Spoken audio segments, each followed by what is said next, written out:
Welcome back to the next video, everybody. Today we're going to be looking at type sigma Hecke algebras. Having already looked at type sigma cohomology, we're going to have to do this to look at the Hecke algebra side of things before we get too much further into the proof of R equals T in the general case. So let's get started. Let's set the stage. So here L will be an odd prime. K over QL will be a finite field extension with ring of integers O, maximal ideal lambda, and residue field K. We'll fix embeddings of K into Q bar L, Q bar into Q bar L, and Q bar into C. And we'll let rho bar from GQ to GL2 of K be a continuous representation, which is irreducible, modular, cyclotomic, and semi-stable. Okay, so all the kind of usual par for the course properties. We'll let sigma sum rho bar be the set of primes P such that either P is L and rho bar restricted to G sub L is good and ordinary. So we like goodness or ordinariness at L, or P isn't L and rho bar is unramified at P. So remember, there's this duality between prime being unramified away from L and being good or ordinary at L. Okay. First, we need a lemma. So lemma AI, we'll let L be the field Q adjoin the square root of -1 to the L minus 1 over 2 times L. Then rho bar restricted to G sub L is absolutely irreducible. So let's prove this. We'll recall first that rho bar, when restricted to G sub Q, is in fact absolutely irreducible. We proved this in chapter 7. Okay, so if the conclusion of the lemma fails to hold, then L cannot divide the cardinality of rho bar of G sub L because rho bar of G sub L is similar to a group of diagonal matrices. However, rho bar of G sub L has index at most 2 in rho bar of G sub Q because of what L looks like. And since L is odd, this also means that L cannot divide the cardinality of rho bar of G sub Q. By assumption 4 and the conditions listed for rho bar must be unramified at all primes that are not L. Okay. Moreover, rho bar is ordinary at L. If L is bigger than 3, then by a future lemma called lemma n sub sigma dash 2 on a future slide of this talk, rho bar is modular of weight 2 and level 1, which is a contradiction because there is no such new form. Okay. In other words, the lemma holds. Except for we don't know what's going on when L equals 3. Maybe you caught that, maybe you didn't. So what about when L equals 3? Well, if L is 3, the splitting field K of rho bar is unramified over Q away from 3. Since rho bar restricted to I sub L has cyclotomic line and a trivial line, the inertia subgroup at L equals 3 of the Galois group K over Q is of order, I guess, 3 minus 1, which is 2, it turns out. Since rho bar has cyclotomic determinant, K has to contain J equals e to the 2 pi I over 3 at primitive third root of unity. And so K over Q adjoin J is unramified everywhere. This actually shows, in particular, that K and Q adjoin J have the same ramification index above 3. Okay. Since Z bracket J is a PID, a quick argument using the Minkowski bound from your local family algebraic number theory class shows that Q adjoin J has no everywhere unramified extension. Well, because of what we've discovered, though, K must be Q adjoin J, but that makes rho bar of G sub Q a group of order 2, hence abelian. But that makes rho bar irreducible, which is a contradiction because we're assuming it's not. Okay, and that is the end of the proof. Okay, so we'll bring that back later. We got some other stuff we got to get done first. We'll let sigma be a finite set of primes contained in that set sigma sub rho bar from earlier.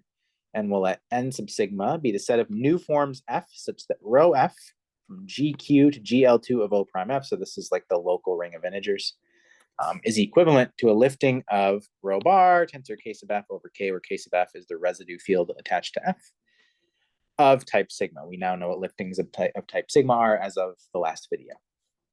Okay, so in other words, we want we basically want rows, all the new forms whose associated L-adic representations reduced down to something isomorphic to rho bar of type sigma.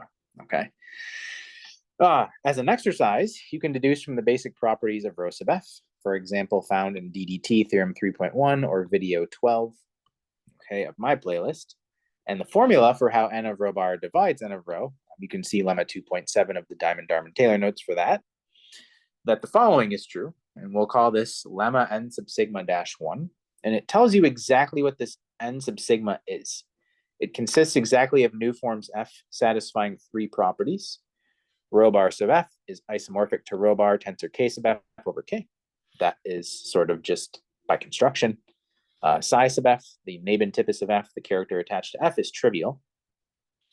And then N sub F, so this conductor, divides L to the delta times N of rho bar, the conductor of the representation rho bar, times the product over L primes P and sigma, but which aren't L, of P to the dim of the IP invariance of rho bar. And what is this delta? It's 0 if rho bar is good, and L isn't in sigma, and 1 else. Okay. So that's more or less an exercise, I suppose. Let's push towards this lemma n sub sigma dash 2 that we used earlier. We're going to need that as well. From here on out, we're going to assume L is odd. We're going to define delta of rho bar to be 0 if rho bar at L is good and 1 otherwise, plus some other little technical assumption on rho bar when restricted to I sub L, which I'm not going to get into here. You can check DDT page 90 for that. Okay. Here is the lemma. Let L be an odd prime and suppose rho bar is absolutely irreducible and modular. If L equals 3, suppose in addition that rho bar restricted down to the Galois group of Q adjoin root -3 is absolutely irreducible. Then there is a new form F of weight 2, such that rho bar is equivalent over Kf to rho bar sub F. So we have modularity. Nf equals N of rho bar times L to the delta of rho bar, and the order of the character psi sub F is not divisible by L. We more or less proved this in chapter 7. You can also see theorem 3.15 in DDT, and you can also see diamonds on the refined conjecture of Serre for more details that we may not have covered here or elsewhere. Okay, so we always have sort of a modular like lifting of rho bar if it satisfies nice properties. That's what this lemma is saying. All right, let's define type sigma Hecke algebras. Now, since rho bar is modular, lemma AI and the above result say that for all sigma, n sub sigma isn't empty. There's actually something in there. You have type sigma modular lifts of rho bar, in other words. Okay, so we're going to define T tilde sub sigma to be the product over all the F in n sub sigmas of the O prime sub Fs, the local ring of integers attached to F. Okay, this is non-empty because n sub sigma is non-empty. If P is a prime not in sigma and not dividing L times N of rho bar, we're going to let T sub P in this Hecke algebra looking thing, T tilde sub sigma, be the element. It's kind of, it's like the sequence of APFs over all the Fs in N sub sigma. Okay. Because we want this guy to be a Hecke operator. And what do Hecke operators do? They send things to A sub P of F. They send F to A sub P of F. So this is exactly what T sub P should be, given the definition of T tilde. Okay. Now let's define T sub sigma to be the O sub algebra of T tilde sub sigma, just generated by these T sub P's. This is a complete Noetherian local O algebra with residue field K equals O mod lambda. It's also reduced and finitely generated and free as an O module. Okay, none of these are all sort of straightforward basic properties to check. Okay. All right. So what we want to now see is essentially that there's a universal type sigma modular deformation associated to rho bar. That's kind of a big thing that we're going to need to prove R equals T. Right? We'll call this lemma UM. And it says there is, under the above conditions, a continuous representation, rho m sigma from GQ to GL2 of this new T sub sigma, this new type sigma Hecke algebra we've constructed, such that if P doesn't divide L and of rho bar and P isn't in sigma, so we're outside this kind of exceptional set of primes, then rho m sigma is unramified at P, akin to the properties associated to rho sub F for a new form F. And the trace of rho m sigma of Frobenius at P is T sub P, again, akin to the properties of rho sub F. Okay. Moreover, three things are true. Rho m sigma is a lift of rho bar of type sigma, thank goodness. And there is a unique surjection phi from R sub sigma to T sub sigma, with rho m sigma equivalent to phi sub sigma compose rho u sub sigma, where this is the actual universal type sigma deformation that we already know exists from a previous video, not necessarily modular. Okay. In other words, rho m sigma is what we want it to be. It's a universal type sigma modular deformation of rho bar. Okay. 2, if sigma isn't sigma prime, then there is a unique surjection T sigma prime onto T sigma, such that rho m sigma pushes forward to rho m sigma such that rho m sigma prime pushes forward to rho m sigma, and TP maps to TP for all P that don't divide L, N of rho bar, and P that are not in sigma prime. Okay, I don't think this is super surprising. Okay. If K prime over K is finite and T prime sub sigma is built in the same way as T sigma was, but with K prime instead of K, what's the relationship between T sigma and T prime sigma? T prime sigma is isomorphic to T sigma tensor O K prime over O. Again, not too surprising. Number one is the nuts and bolts here. All right.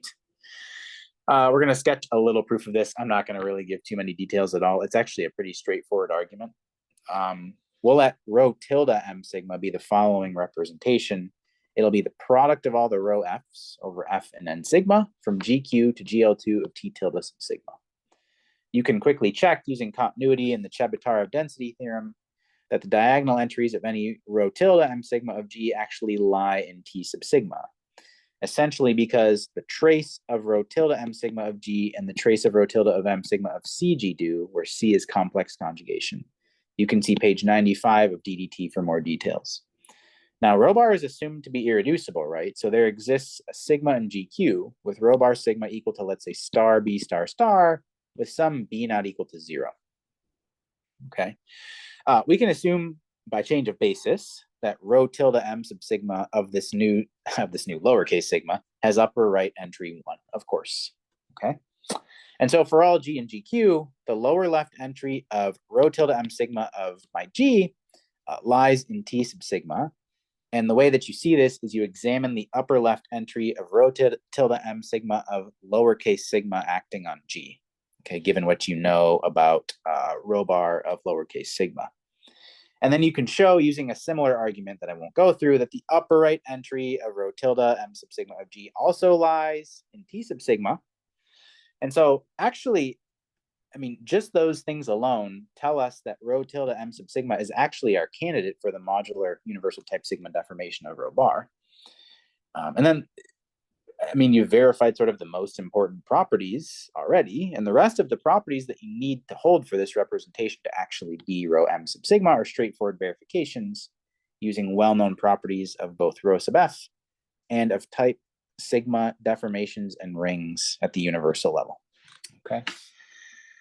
And so, you know, I mean, I've been saying this since chapters 1 and 2 of this entire playlist. You do always have like special type sigma, universal modular deformations of kind of residual representations with sufficiently nice properties. All right.